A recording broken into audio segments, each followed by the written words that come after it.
When people don't understand your intentions and you cannot reasonably convince them, the only option they have is to keep guessing. So, could what I'm about to tell you be the reasons and the analysis as to why mosquitoes have been given a death sentence? Are there similar examples, but quite different in nature, that we can learn from?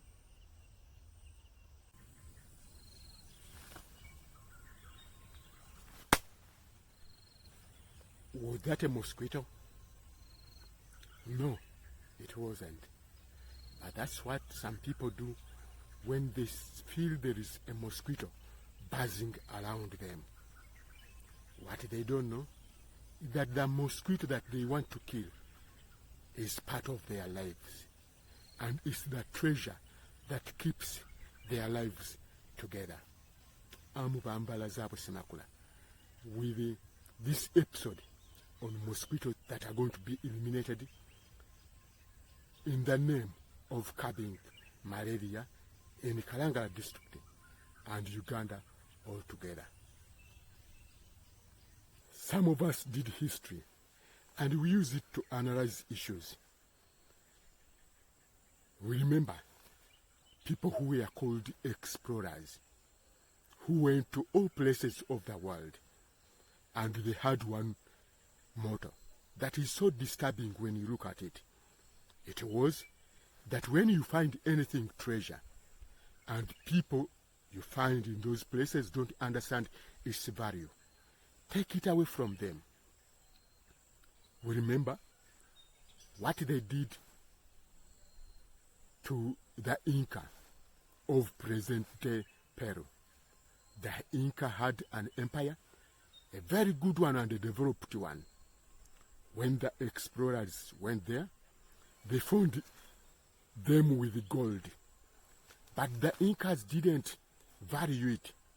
They only called it the sun's sweat. The sun, which they considered to be the god.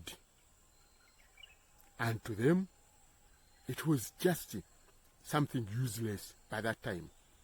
They didn't see anything of value in it. What the explorers did was to put their empire on gunpoint and forced him to tell people to collect all the gold. And people collected the gold. And they gave it to the explorers. And the explorers shipped it to Europe. And even today, wreckages of ships underneath the sea are being found full of this gold from the Incas. Today, we have new explorers. They come in the names of scientists. They come in the names of helping to develop the nations. They come in all sorts of modern names. But they are not taking away the gold this time like they did to the Inca. They are taking away the mosquitoes. What is amazing is how companies are lining up to come, saying, "Let me help you to kill that mosquito," in quotes. Recently, we had Bill Gates Foundation, but eventually, Oxtec from UK came on board, and here there are 10 others that are lining up behind, asking for permission to help us, in quotes, kill this mosquito that is bringing malaria. And if we can remember, that's the very same way companies came in the name of colonizers during colonial time. And they colonized us.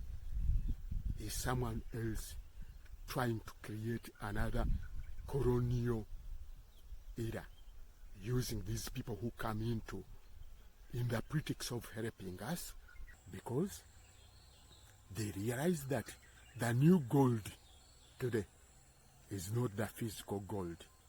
It is our environment that we live in. And anyone who wants to colonize us has got to control our environment. Like I have always said, the advantages of mosquitoes supersede their dangers. Just look at that mosquito and analyze it critically. It's the modern day gold that we have.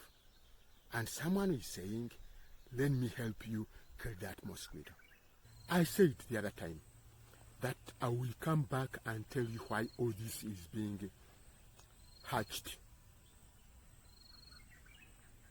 Let me start with a professor I told you about the other time, who told me that mosquitoes keep our water bodies fresh. That's why they are called freshwater lakes. And Lake Victoria being the second biggest in the world.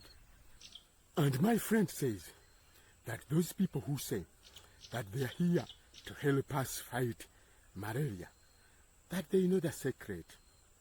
That the secret is that if you kill that mosquito, you have killed our fresh lakes. And that's the only crime the mosquitoes have, because they contribute to keeping our lakes fresh. And because of that crime, they've got to die. But killing them, these people have got to give us some good reasons, some convincing reasons. And to them, they said that these mosquitoes are bringing diseases. But we have lived with these mosquitoes for centuries. Centuries way back before these people came here, we had these mosquitoes, and people have continued living up to today. The fact is, no one will ever stop death. When death comes, it will always come. But someone has got to give us a reason why he wants to kill a mosquito. But there will come a time when mosquitoes have been eliminated, and that freshness in our lakes is no more. And do you know what? We shall have to import water. We shall have to import water. When that comes, we shall have to import water. Do you remember? There was a time when we used just to scoop a little water from the lake and we drink it.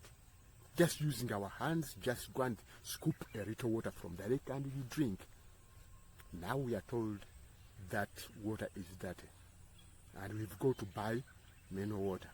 It was inconceivable during those days when we used to drink lake water. But at this time, we've got to buy water to drink. When that lake is dead and the water in it is no longer fresh, we've got to import water.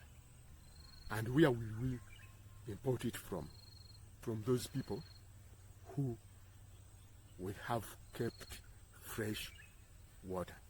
Someone will laugh at me when I tell people that a lake as big as Lake Victoria can dry and disappear. Some people will laugh. But let me give you an example.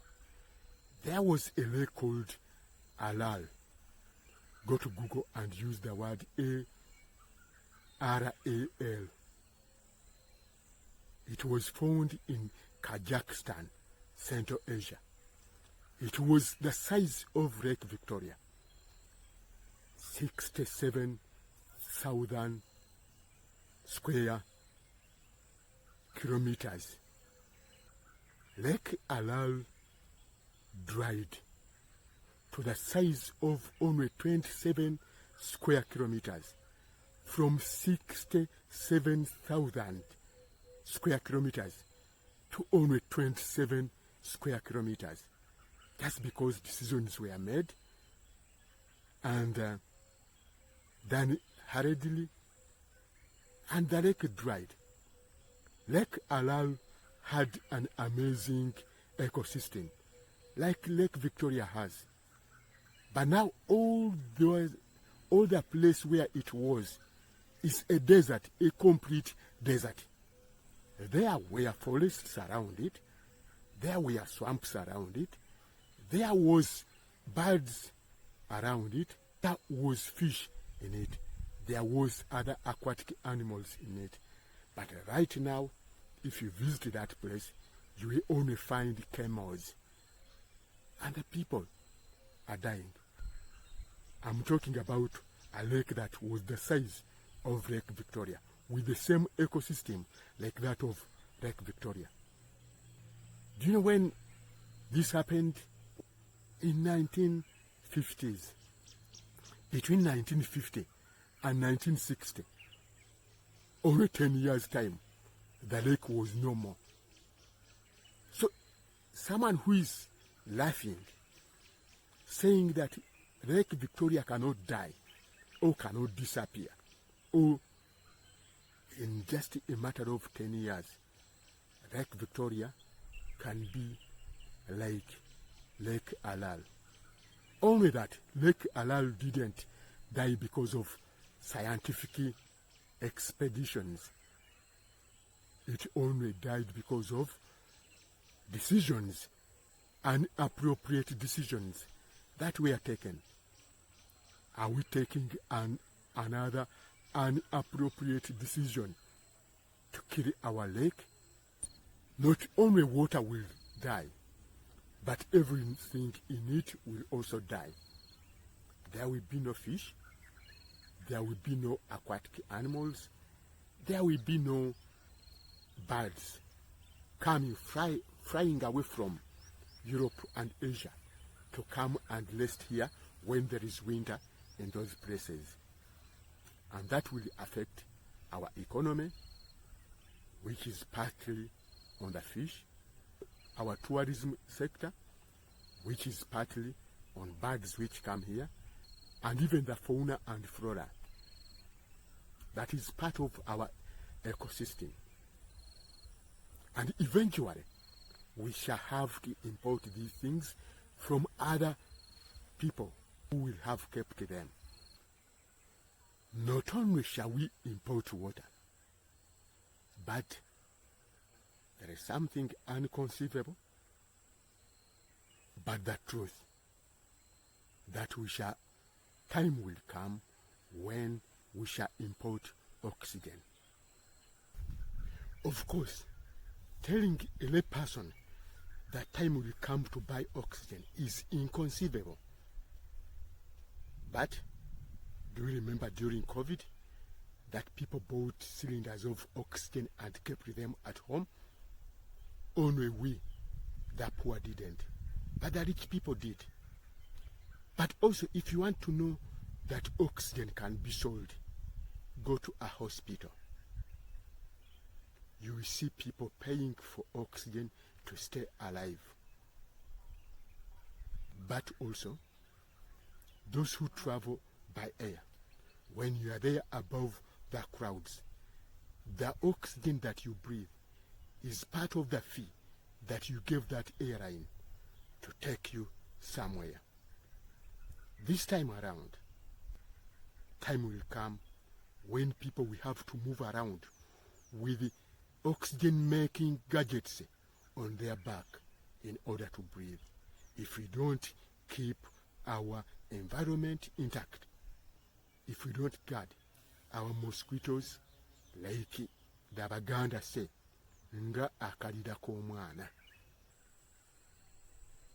It feels a bit wild to say, but if mosquitoes keep our plants going on, revolving, and when you kill a mosquito and our plants eventually die, and our plants that produce oxygen for us to use.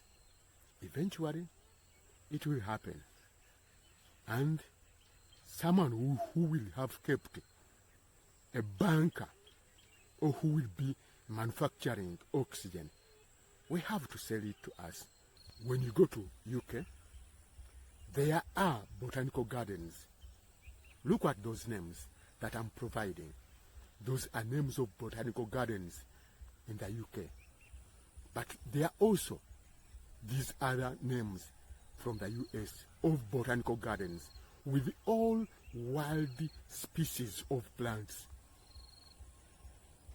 Every species that exists anywhere else, which is a plant, is being kept in these botanical gardens, meaning that they have kept a bunker for them, that when all these plants we have, that you can see behind me, that, and even those that we keep domestic, and those that we don't know that are existing, when all those plants die, we shall have to go to them and buy.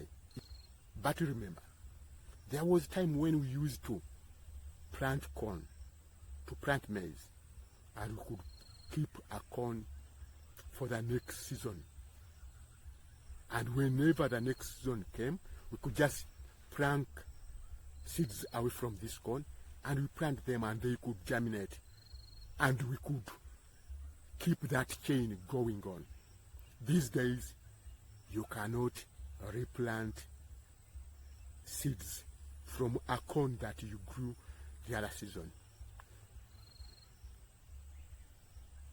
Most of the plants which are behind me here are medicinal, and they have been keeping us alive for years. Now, when we cannot get that medicine from our backyard anymore, we have to buy every type of medicine that will be brought to us. Our medicine is always having little side effects because they are natural. But I'm not only talking about plants, but let's look at animals. In those countries, they have zoos where they keep all types of animals, birds and fish from all around the world. Do you remember? We had a bill in Parliament which was passed, and in that bill it gave science free will to manufacture anything genetically modified. Even animals, even cattle, even anything.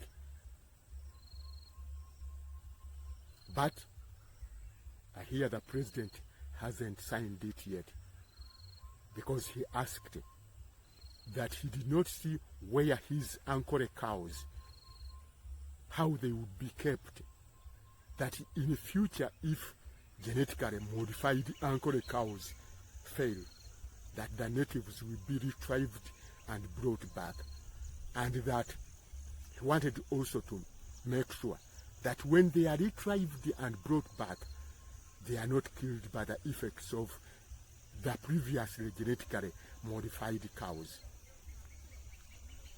But that speaks a lot.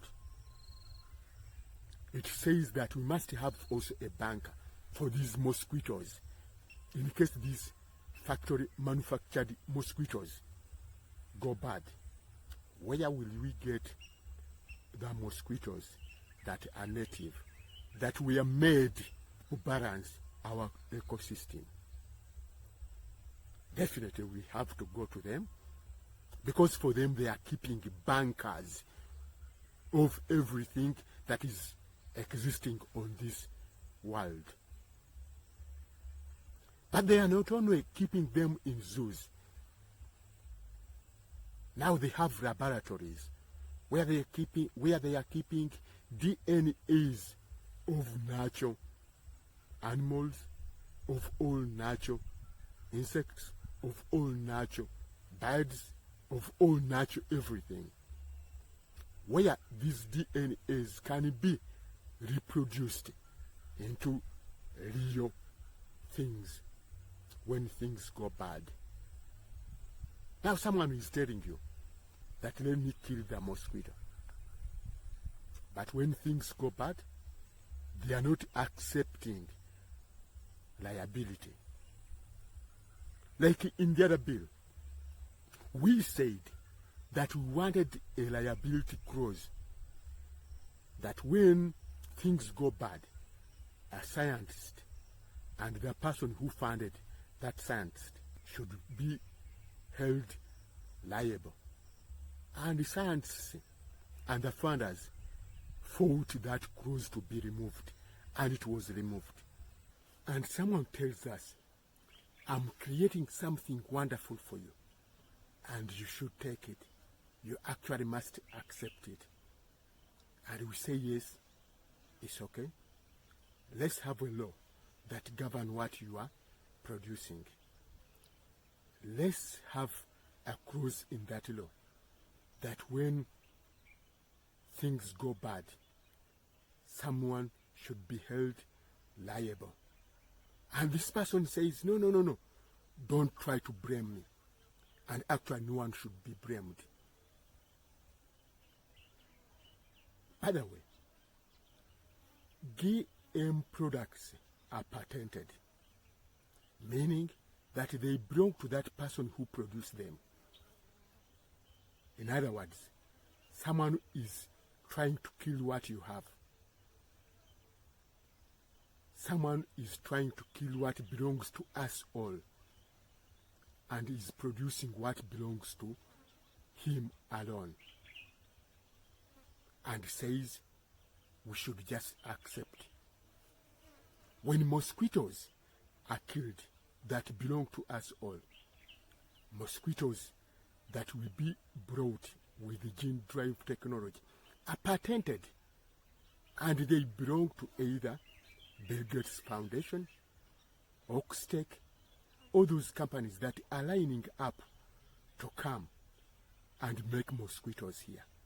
Our environment is worth more than the gold they are taking, is worth more than the oil, petroleum they are taking.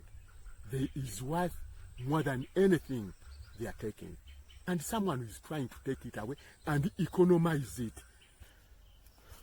Actually, people who conjured up that saying that if you want to deny an African information, keep it in a book, which we also reject by saying that if you want to deny a person who is educated information, don't write it down.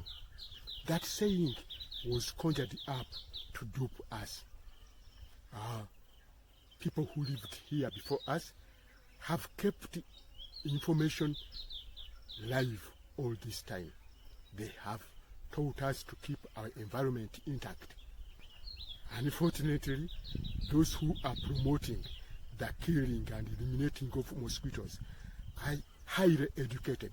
I therefore call upon my highly educated brothers that it's good to use those books that are given to you, that you have gone through all those years. But it's also good to use your heads and reasoning, because most of those books were written to make sure that you follow them without any questioning. But in this issue of the killing of mosquitoes, we need more reasoning than reading many of those books. God didn't make any mistake in creating mosquitoes. He knew that everything that is in our ecosystem depends on each other. Of course, some people claim that I'm biased. What's wrong with being biased when I want to keep my environment as intact as it was before?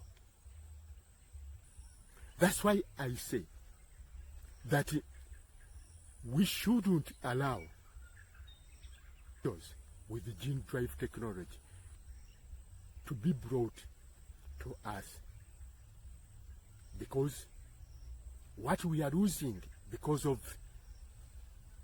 this project that is hidden behind, in quotes, eliminating malaria, is actually eliminating our gold. And when we don't have that gold anymore, that is called a mosquito, we will eventually have to buy that gold from that person who took it away from us. I'm very grateful to scientists, entomologists, historians from private and government institutions who keep me getting this information, who keep communicating with me, telling me never to stop this fight. And I will tell you that I will never let you down. Those who give me information from inside the institutions that are preparing to kill these mosquitoes. I'm also very grateful to you all. Do you know one thing? That actually these mosquitoes are being manufactured in other countries, not in Uganda.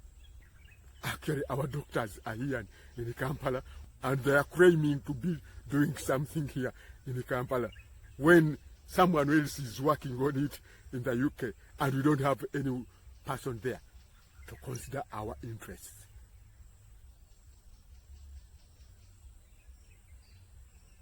I call upon all Ugandans to take this seriously. Not only Ugandans, it's not about Kalangala, it's not about Uganda, it's an international issue, because these mosquitoes will eventually catch up with everyone. In my next episode, I will give you incidences of science gone bad and decisions that became a disaster just because they were done hurriedly and because people did not understand nature, that everything in our ecosystem depends on each other.